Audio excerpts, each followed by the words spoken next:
This is the 2026 Buick Envision, huge seller for Buick because the price point was pretty low, and I said was because now, of course, with the tariffs, it being made in China, they've been getting more expensive, which, you know, it kind of sucks for Buick to have to do that. Nope, no China. So this was a huge deal because it was under $40,000 for a luxury SUV. Buick was selling them like hotcakes, but when you put an almost 50% tariff on it with the current administration, that, cool. Yeah, I mean, But here's the thing. Now they're going to make them in America. Not only in America, Kansas City, baby. So, yes, this is the last, I think, full year of production as far as them being imported to the United States. So they'll still build them in China for the Chinese market, but then the American ones, take it to China, the Chinese market. Sorry, I was just the Chinese chicken. It just popped in my head. But yeah, go on. Watching X-Files with the lights on. Anyway. Ooh, what band was that? I can't help it if I think if I know you're mad and trying hard not to smile or feel bad.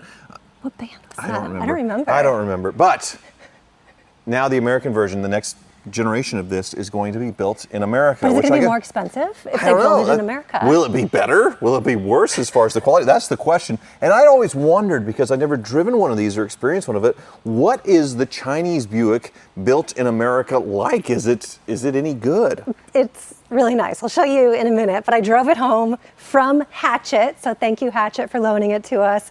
I think it's cool. They did a facelift in 2024, and it looks really sweet. Let's do a tour. Okay.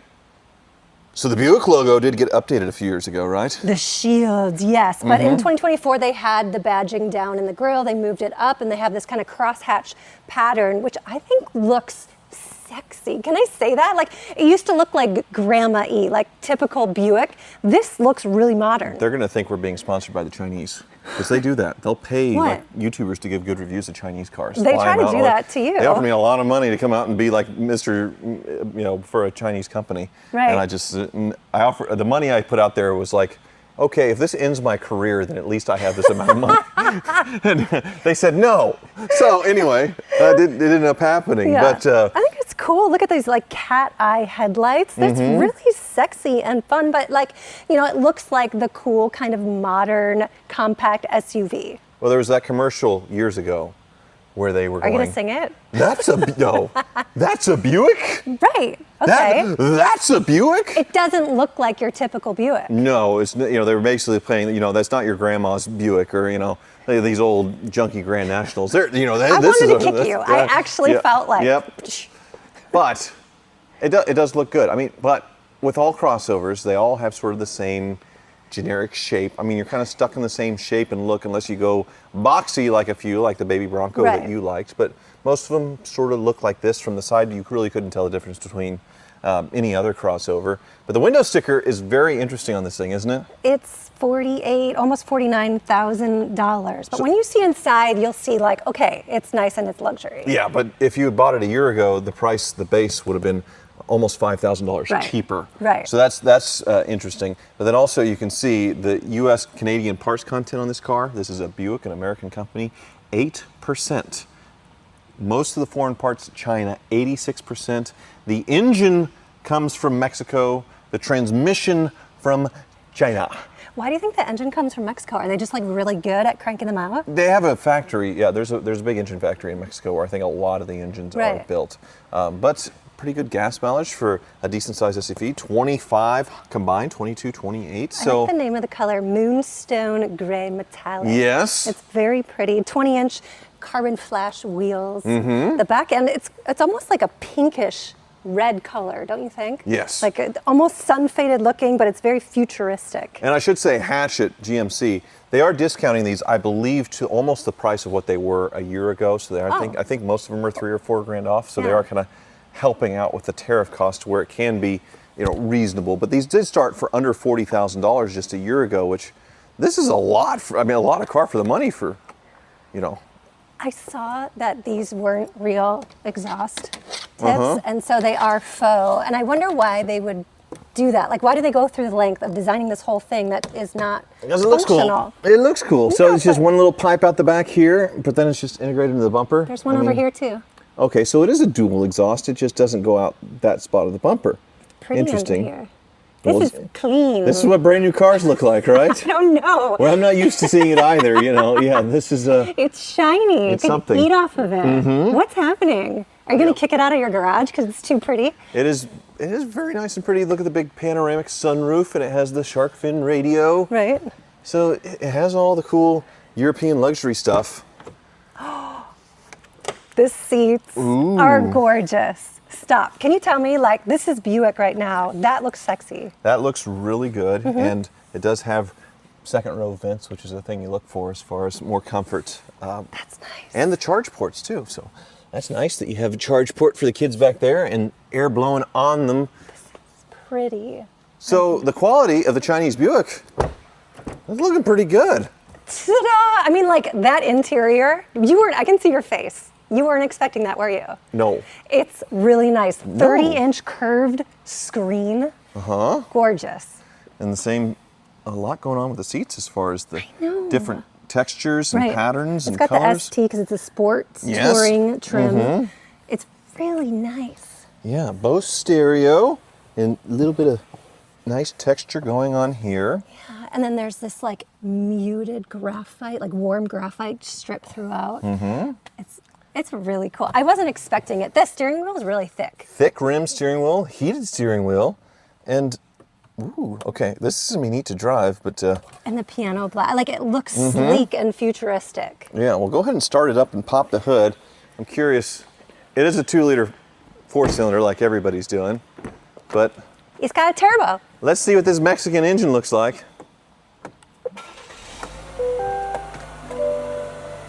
You pop the hood? Oh, sorry. Well, then let me find it. Up she goes. Turbo. So they labeled it, obviously, Right? but yeah, there's the turbo right there on the back. I think they use this engine in a ton of different cars. Wait, look at how much room there is. Why can't they just put a bigger engine in? Like, why would they add a turbo with a smaller engine?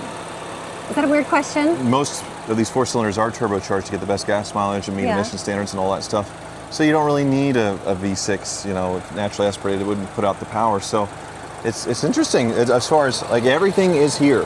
So, you know, a lot of times I think the batteries end up in the back or different places. This looks like where the battery lives.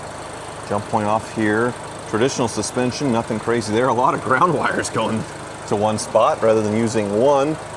But as far as maintenance goes, this looks really easy to keep going. Yeah. But these, I mean, it's kind of the Ecotec engine of 20 years ago. I know you loved my HHR panel. Oh my gosh. Like, they've been doing... The weird thing about the panel truck is that you were so excited about it. It was so cool to get that at Barrett Jackson years ago. Right. That thing had 200,000 miles on it and had the motor replaced at some point. But they've been doing these turbo 4-cylinders like this for a very long time, and they are relatively solid. They put them in different things like the Ariel Atom got it as well. I'd say, I mean, it's an attractive, not over the top luxury SUV that, I mean, I could see why people would be attracted to it for the money. And it's a Buick. It's a Buick? It lines up perfectly with my cars. I suppose. It's gorgeous. We didn't look in the trunk. Okay. Show me your secrets, Envision. It's all-wheel drive, too, which is pretty sweet. What do we have going on? It's lit. We got your spare a real down spare. here. That's something. Right? Less and less of that nowadays. It looks like there's a little punch out just to fit your golf clubs in perfectly, because I feel like that's what Buicks are for, to take to the golf course. Right? So you have to have that. They still have that audience that they're searching for. Well, shall we take it out? I mean, do you want to drive it? Because you've never even driven one. It's April's garage. You drive it. I want to experience it through you. Okay. Get in the passenger seat. All right, the same GM bings and bongs. There's a wireless charging tray right here. That's pretty nice. Very nice. So they're going to make them in Kansas City at the Fairfax Assembly Plant, which is like an old World War II facility where they used to make bomber planes. And it'll be another redesign. So I was curious what they'll do, if they'll do something. The thing Hyundai does like crazy redesign, so their cars look very distinct. Ford kind of went retro with the boxy look, so you wonder, like, are they going to do something to be different? or they just stick to nice luxury for the price point. I mean, I think this was a big hit for them at that price point before, so can they do it again, making it in the United States? But Right. of course, Buick is huge in China. That's why Buick survived in the recession and Pontiac did not, because Buick sold like crazy in China. It was like a proper luxury, like status symbol Really? there. But they're losing more and more ground to all the new Chinese pop-up car companies, all these new electric car companies that are knocking on the door of the U.S. and Right. would be a major disruptor here, I imagine, if they made it into the U.S. as well, like it is with China. So So they did good marketing over there then, apparently. something 'Cause about here it Buicks. still has a little bit of old school, you know, like Mm-hmm. the older generation, but this looks super new. I like, this is the thickest steering wheel I've felt.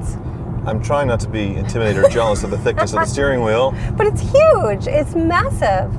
I mean, it's comfortable for your hands. I like all the controls on the wheel as well. And you got the D steering wheel, so you know you can squeak in there if you're taking it to the racetrack, right? I don't know. guess Is that the so. thing? It is more for looks, but this is the sport one, so they wanted to make it look a little more sporty. And this screen is very cool. Still has the protective cover on it. 217 miles, so it's been driven some. Do you have to break it in? Should I not like go crazy with it I think it's okay. for a Buick? Do you know that there's a teen driving mode? Whoa. Yeah, so you program it in, you put a special pin in it, and it doesn't let you drive unless you buckle your seatbelt. It doesn't let you turn the radio up past a certain volume, and it doesn't let you go over 85 miles an hour. Isn't that cool? Do you feel better about letting your daughter drive? I would a million But percent. then, you know, would she want one of these cars? Maybe in like a brighter, cool color. I think they do need to put more of the telemetry as far as the data logging, especially. I think Tesla's doing it, so you can see how dumb your kids are being. Yeah, they in the get a car. report card. This one has that too. Yep. That makes a lot of sense. Which would be pretty intimidating, but that's a great idea. How's the heads-up display? Is it on? It's super bright, which Yeah. is great. And I think like we're in the middle of nowhere, Kansas, so it doesn't have programmed like miles an hour, but it will tell you the speed limit on it as well if you're going over and under it. Nice. Well, I gotta say, for traditional suspension, the ride feels pretty darn nice. Oh, it's really nice. It's a 9-speed automatic transmission that Whoa. shifts perfectly. It's really smooth. I love sitting in this car because you're low. I like feeling like protected when you're kind of deep below the glass window. Is that a thing? Do you know what I'm talking about? So the car's up higher, but you're sitting lower, Yeah. and you feel like you're more in a substantial thing, Right. which is rare for a crossover because so many of them you do feel like it's a lot tighter. That's the thing about like the full-size kind of trucky feeling ones versus the crossover unibodies.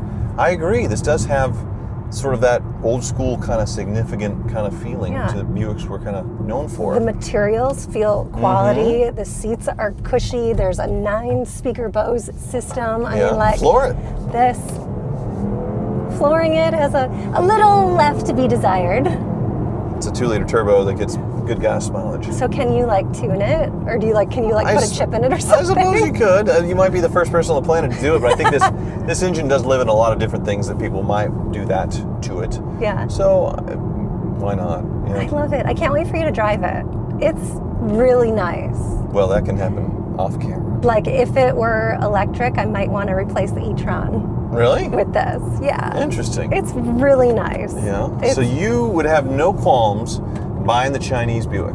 Don't say it like that. I mean, that's the political hot point. Like it's made in China. It's an American car. They should be making it in America. But And it's going to be it's going to be. But next I mean, year. it's being forced to be for political reasons. The current administration is kind of forcing the issue for the company to do it. Which Yeah, but it should be, right? Should it be? Am I going to get in trouble for saying that? well, there's people that argue globalization and the free market and all that stuff, and then there's the people that argue for America first. So there's definitely two sides of the coin. And some say it's delaying the inevitable as far as doing these tariffs and things, and it makes American brands less competitive internationally because they don't have to compete in a fair ground, a fair market, because they have the advantage of tariffs. So then they fall behind. I could see the argument both ways, honestly, but it's nice that there are going to be some jobs in Kansas City, that's for sure. You sound like a politician. Like you should be the governor of cars. If that job existed, that would be you. Very I well like put. getting a 97, 98% like ratio on my YouTube videos.